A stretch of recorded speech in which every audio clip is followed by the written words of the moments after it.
बच्चों, आज मैं तुमसे वही बात कहने आया हूं जो खुद भगवान श्री कृष्ण ने अर्जुन से कही थी। उठो, जागो और तब तक मत रुको जब तक लक्ष्य की प्राप्ति न हो जाए।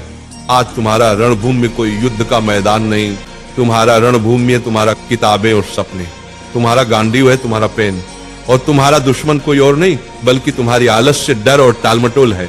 क्यों पढ़ाई से भागते हो? जरा सोचो, जब भी किताब खोलते हो नींद क्यों आती है? क्यों मोबाइल उठाते ही दिमाग तेज हो जाता है लेकिन किताब खोलते ही भारी लगने लगता है? क्योंकि तुम्हारा मन आसान रास्ता चुनता है। मन हमेशा कहेगा चलो बाद में पढ़ लेंगे, अभी आराम कर लो। लेकिन गीता कहती है आत्मा ही मनुष्य का मित्र है और आत्मा ही मनुष्य का शत्रु है। मतलब क्या? अगर तुम मन को कंट्रोल कर लो तो वही तुम्हारा सबसे बड़ा साथी है, लेकिन अगर मन ने तुम्हें कंट्रोल कर लिया तो वही तुम्हें बर्बाद कर देगा। अर्जुन भी डरा हुआ था।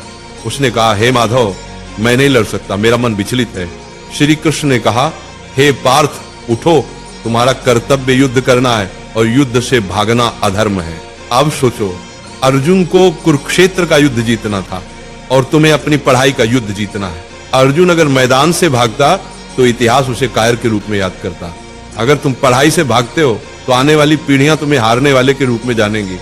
गीता का सबसे बड़ा संदेश है कर्म करो, फल की चिंता मत करो। आज अगर तुम 5 घंटे पढ़ते हो तो तुरंत रिजल्ट नहीं दिखेगा, लेकिन ये मत सोचो कि मेहनत बेकार जा रही है। हर दिन का पसीना, हर दिन की पढ़ाई तुम्हारे अंदर ज्ञान और आत्मविश्वास का पहाड़ खड़ा कर रही है। फल अपने समय पर आएगा और जब आएगा तो दुनिया तुम्हारे कदम चूमेगी। आज तुम्हारा असली दुश्मन पढ़ाई नहीं, तुम्हारा असली दुश्मन है आलस्य, ध्यान भटकना, सोशल मीडिया और कल से पढ़ेंगे वाली सोच। गीता कहती है संयम ही सच्ची विजय है।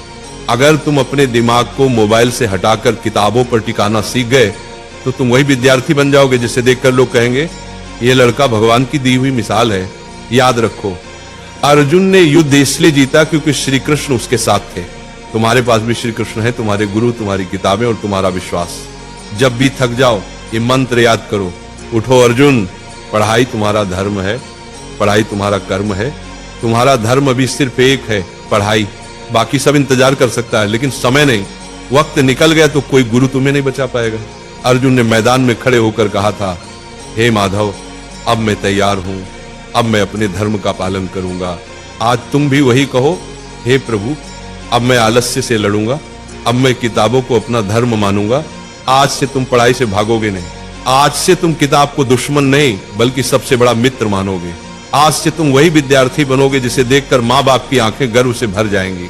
याद रखना, पढ़ाई ही तुम्हारा युद्ध है, मेहनत ही तुम्हारी गीता है और सफलता ही तुम्हारी विजयश्री है। और एक बात नाम जाप किया करो, राधा राधा। 24 घंटा में सिर्फ मुझे 24 मिनट देकर देखो, फिर तुम कहना